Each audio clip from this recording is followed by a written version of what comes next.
So it's important that the patients report their pain and report any changes in pain. It's also important that they monitor how effective the pain relief is, and importantly, whether they're developing or think they're developing side effects. All of this information will help the doctors and nurses looking after them to decide whether to continue with that treatment, whether to increase the dose of drugs, for instance, or to change the treatment. If we don't get good feedback, then it's very difficult for us to know what to do.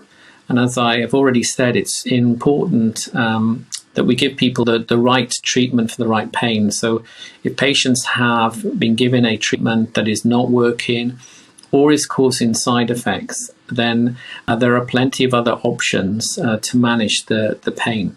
So it's vital for patients and for their carers, their family carers, to liaise with doctors and nurses and inform them about how the interventions, the treatments are working.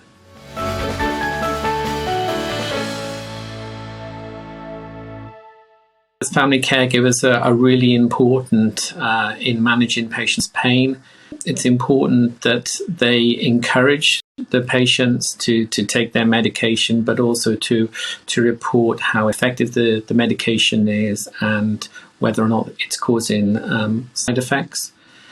Carers can also help with the non-pharmacological interventions.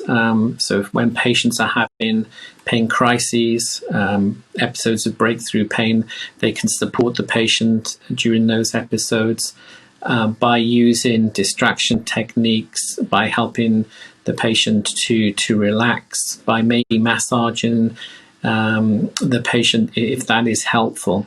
So a lot of practical things that carers can do, as well as the sort of emotional support and also communicating, acting as a sort of an aid to communication between the patient and their doctors and their nurses.